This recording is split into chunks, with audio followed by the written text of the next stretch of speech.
Hey everybody, this is Alex Merced from alexmercedcoder.com, and what I wanted to do today was, well, I want to learn CircleCi. I'd like to learn more about the world of testing. So I figured while I do it, I'll let you guys watch me learn, so that way you can learn too. Now, what is CircleCi, and let's just talk about sort of what we're trying to learn here. The idea is testing. And why is testing important? Like if you're a solo developer and you're developing an application by yourself, this probably doesn't matter. But when you're in a team and other people on your team are pushing code and you're not there to kind of sit there and just meditate over every line of code to see how it fits in the big picture and how it's going to make your application run, testing matters. So that way make sure that all having tests that test all your key features and key functionality is going to make sure that your app is working regardless of the changes that people make. The thing is that usually you do though. So basically, what would happen is that people push your code, and then you would go, pull that code and go test it yourself if you're like the tech lead, and then you would decide if you want to merge it with your master branch. The problem with that is that you may have a lot on your plate, and it would be nice to know if there was a problem earlier before a bunch of devs do a bunch more work. This is where CircleCi comes in. What it does is that you can link it to one of your repositories, and it will basically run your tests the minute there's changes to the repository and notify you, hey, these tests didn't work. So your devs can be pushing their code to the repository.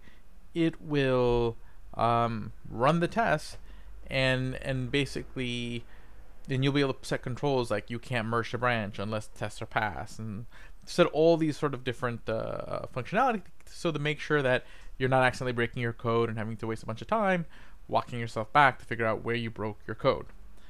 Now, of course, this depends on you writing good tests. Okay, so we're going to do this in a few videos, and we're going to learn how to do Jest, which is a test library. There's several, but Jest is the one we're going to learn, and I'm going to be learning it too, so we're both learning. But first, we're just going to do a practice connecting CircleCi to a repository. And these are basically the steps. We're going to create a repository. We're going to add a YML file, which is just a configuration file. So we're going to have to add one specifically to CircleCi that tells CircleCi what to do when they notice a change in our repository. And then setting up our build on CircleCi, and then we're going to run it. Okay, so first step, we're going to create a new repository. So we're just going to stick to what it says here. So I'm going to head over to my GitHub. Actually, I want to keep that window open. I'm going to head over to my GitHub. Okay, Git's such a great service, though we all love Git. Okay, I'll hit new, create a new repository. Let me just see if it had any specifications that I need to do. Initialize this Git repository with the README. It wants me to do it with the README, so that's what we will do. Okay, so new repository, CircleCi 101, and then we're going to initialize the README, and we'll create the repository. Let me just double check one more time. That's all good. Yep. So let me create the repository. The repository is created, or it's creating. Cool. Let's see what it says next. So the next step, we have to add our YML file. So CircleCi uses a YAML file to identify how you want your testing. So sending all the configuration. So in CircleCi, this file must be called YML and must be hidden in a folder called .circleci. So we're going to click. So we're going to go back to our over here. We need to create a new file. I usually just do this locally and push it up. So this is okay. Here we go. Create new file. See what it does. Okay. So create a new file on the repo page and then type in .circle. Click to create a new file. You should now have in front of you a blank config.yml file. .circleci/config.yml. Okay, so .circleci/config. Oh, let me get that name again. Actually, I can just copy and paste. Ain't that nice? Okay, so let me just copy and paste that file name. Okay. Okay, well, I got it. CircleCi slash. Oh. Oh, that was there. Okay, CircleCi slash config dot YML. Okay, so there's my file. Okay, and let's see what content does want me to put in there. To start out with a sample config.yml, copy the text below.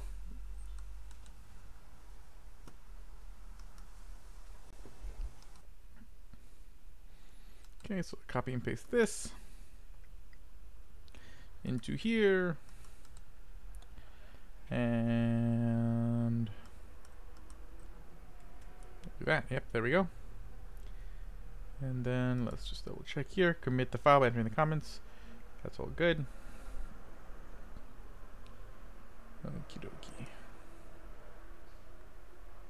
So commit directly to master branch. That's fine. There, committed the file. So see, we have our config in that little CircleCi folder, config.yml. Yay. Okay. So we've done that. Now let's see what this all means. So it says, okay, over here, the image tells CircleCi what Docker image to use. So we're referring to this line right over here. So let's go take a look at the file. So what we're saying is that when CircleCi runs a test, it's going to create an environment for you. So that way it's like, oh, okay, we want to run an environment that's kind of like the way you're building your code. So this is assuming that you're doing like a Ruby thing, like Ruby on Rails or whatnot. So what it's going to do is it's going to run their Docker container that's built and has the environment for Ruby in it and run your code. Okay. And then here it's going to say, when you run this test, here are the things you're going to do. Check out. And then it's going to echo, basically post the, hey, first hello. So let's see here. Let's go with the next step is setting up your build. For this step, you'll want to need a CircleCi account, which we have. You already have, then you can navigate to your dashboard. And if you're using CircleCi server substitute, your host name. You don't have an account yet CircleCi. Next, you'll be given the option of following any projects you have access to. Yep. Add your new repo. On the next screen, you'll be given an option to configure your project in CircleCi. Leave everything as is for now and just start clicking some options. Leave everything as is now and just click the start building button a bit down on the page to the right. Okay, so the pictures contradict the thing, but we'll see here. Then click setup project. Okay, I gotcha. Okay, so let's go back to my CircleCi account. Let me hit refresh, or did my thing show up? So we're looking for the CircleCi 101. I got a lot of repositories. Yeah, I need to refresh this. So refresh.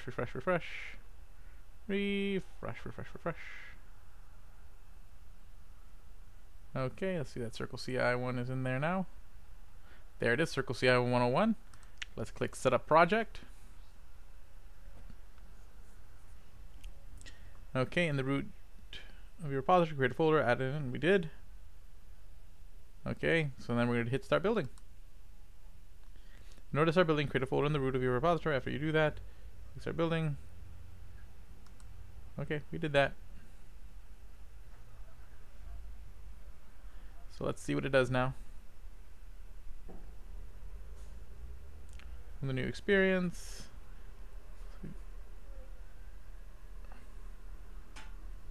Project pipelines are envelope around your workflows, which coordinates UX. Sure. Okay, it's gonna start building now.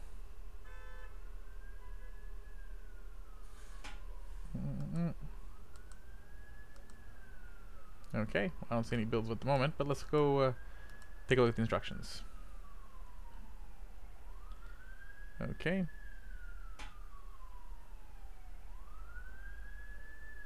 Well, it didn't ask us all this. We clicked setup project. Took us to that other screen. Okay, you should see your build up and run automatically and pass. So what just happened? Well, I don't see that. So let's find out what, oh, there it is. It's running. Let's see, is it gonna pass? It's taking a long time. Especially since there's not really a test in there. And there we go. Took a minute, but it succeeded. Okay, and the reason it takes a while because we have to know what it did. So if we go back to like what that code was, is that's the next step. So let me go back to the original code we put in there. Here.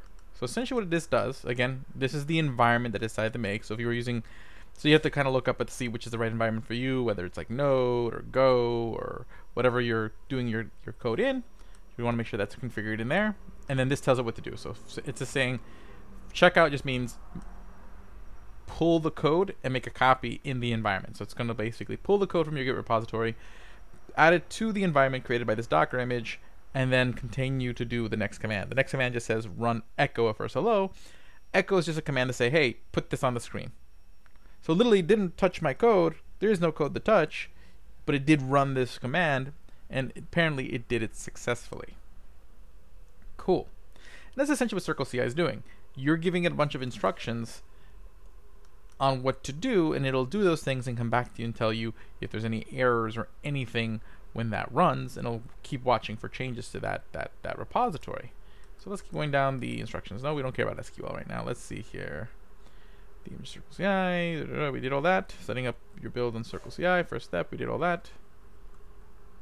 Running your first CircleCi build, we did that. Breaking your build, let's do that. Okay. Edit your config.yml file and edit and simply replace the echo a first hello with not a command. Okay, let's do that. Not a command. So let's edit and change this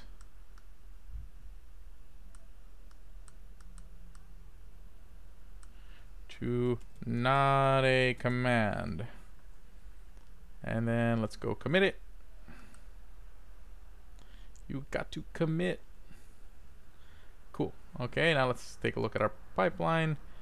Code block window. Next, rename your two jobs so that they're different. Well, let's see here. We're put not a commit. Okay, not a command. Click commit change button. When you navigate back to the builds page in CircleCi, you'll see that the new build was triggered. So let's take a look here. Okay, was the new build triggered yet, or did I finish committing it? I did commit it. That's there. Are you gonna build? Let's refresh. May just be one of those days. Oh, there it is. It's running. Okay, and it's been running for 12 seconds. It's trying to do the thing. So it's setting up and the reason it takes so long is because it's not just doing those things. It's got to set up the doc. It's literally setting up a whole new instance with a Docker container and then having to copy the code. So I mean, if you're talking about like a large repository of code, it could take, you know, a while for these tests to run. And there, it failed. We broke it. Yes. Okay, so far everything is going exactly the way they're telling us it would go. Okay, so let's see here. To see workflows in action, edit your CircleCi config YML file after you have the file in edit mode. In your browser window, and select the text from build and onwards in your file and copy the paste the text, blah, blah, blah. So let's see here. So we're making some changes. Okay. Build and onwards in your file if you copy and paste. Okay, so this looks like you're doing it the second time. My first hello. Interesting. Then next we're going to rename your two jobs so they have different names. So just take a look at the final version here. Okay.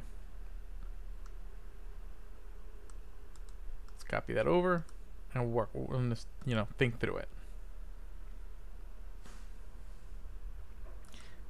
Okay, so we copy this over to here. So this is our second version. Okay, there's job number 1, which does this. Okay, so again, creates this environment, runs these steps. Okay, so it's going to run this command and then that command. Sleeping, I think that means sleep for 25 seconds, I'm assuming. Okay, and then after it's done doing that job, it'll run job number 2. It'll create this environment, which is the same environment as before.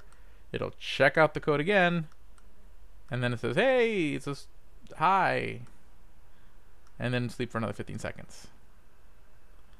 Okay, workflows version 2, 1 and 2, jobs 1 and 2. So I'm assuming what this is saying, hey, do job 1, then do job 2. This is being job 1, this being job 2. Because this is saying these are the jobs. This is saying, hey, this is the flow of work we want you to do, we want you to do the version 2 job, so in case there's multiple versions in this file, which include 1 and 2, which we'll call this workflow 1 and 2, which includes the jobs 1 and 2. That's my interpretation so far, but let's commit it and see what happens. If you're not committed, okay, so that's committed. I'll refresh in a moment. Let's see here. Next, rename your 2 jobs. We have different names. In this example, they are named 1 and 2. Change the contents of the echo statements to something different. To make a build take a longer period of time, we add the system sleep command. Add a workflow section to your config.yml. The workflow section can be placed anywhere in the file. Typically, it's found either at the top or at the bottom of the file. Because again, basically what you're doing here, the way it looks like a normal JSON object that you're basically building out here with your config, which is the way most config files work nowadays. So it's basically going to read all these things, not in a particular order, but just look at the words to help configure it. Commit these changes to your repository and navigate to the board. Click on the link for your workflow to see that these 2 jobs have run in parallel. Okay, so first that's running. Let's click this thingy. Okay, here's job 1, here's job 2. Says blocked. See why. Okay, it's queued, so it's going to happen. Well, we'll come back. Linking workflow, read the workflows, or orchestrating workflow documentation. Adding some changes to use Workspaces functionality. Each workflow has an associated workspace which can be used to transfer files to downstream jobs as the workflow progresses. You can use Workspaces to pass along data that is unique to this run, which is needed for a downstream job. Let's try updating. So let's actually take a look how that's done. Workspaces. Okay, so here we're saying we have a job. This is job 1. This is the Docker image. These are the steps. It's going to download the code, echo a first hello. It's going to make a folder called my workspace. Then in there, it's going to say, hey, I'm trying out Workspaces. Okay, my workspace, echo output. Just saying, hey, it's there. Persist to workspace. Directory, so root, my workspace. So this is just that folder. Must be relative path from root. Path echo output. Okay, so we're just creating a folder in there and we're calling that the workspace.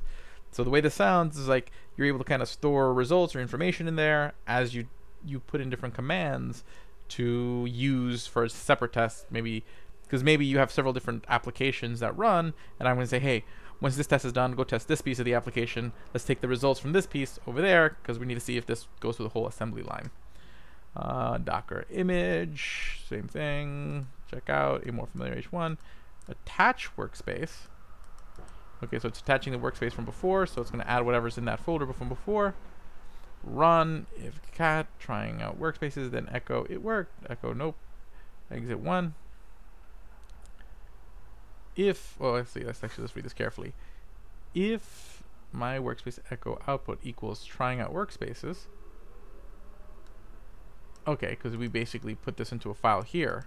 So basically we said, hey, we're going to echo this, but we're echoing it into this file called echo output. So here we're checking if in that folder there's a file called echo output and what's inside of it is trying out workspaces, then say, yeah, it worked because that file carried over from the previous job. If not, then not. So that's, and then again, run job 1, then run job 2.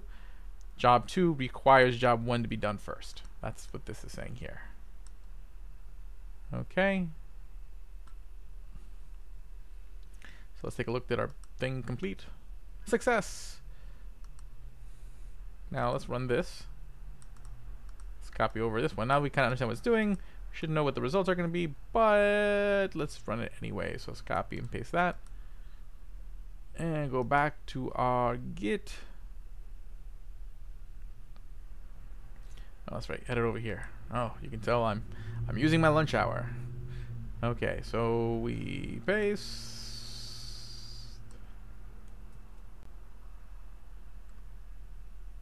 Commit changes. So see, every time I commit, I don't have to tell CircleCi to go run that build. It's going to pick up on that and see it's already on it. It's already on it. It's not running yet. It's setting everything up, but it's on it. Let's see if they say anything different now. Blocks 1 or 2. But yeah, again, our file did say, hey, 2 can't run until 1 is for sure complete. So if 1 doesn't succeed, it won't run 2. But if 1 does succeed, it will run 2. That's essentially my understanding of what's going on at the moment. With the terminal, you can SSH directly into CircleCi jobs to troubleshoot issues with your builds. Okay, I think now we're getting into the point where I think we're good for our first lesson in this. We kind of understand the premise. So that's the first piece. So we know how to set up the config file, 1, and we understand the workflow. We connect to the repository. The CircleCi is monitoring that config file. So whenever that repository changes, it'll do whatever that config file says. That's what CircleCi does. So now the next thing to do is we have to set up tests. We're going to set up test files. We'll do that in a separate file. We'll do a whole thing on Jest. And then we'll have to put the test files in a repository with those tests, set up the config file to run those tests. So that way, every time the repository is committed to, those tests run. So technically here, you just really have to connect your repository, and CircleCi does the rest. As long as that config file is there, CircleCi knows what it's doing. So this is pretty straightforward. Okay, and the thing is that it'll happen when other people commit to your thing. So you'll see that the test is running. You'll get a notification, be like, hey, you know, Susie committed to the repository and it ran the test, and now I can see that the test has passed, so everything's good. Susie's doing good work. Life is good. So hopefully you guys found this pretty interesting and useful. My name is Alex Merced from alexmercedcoder.com. I'll see you guys in the next video.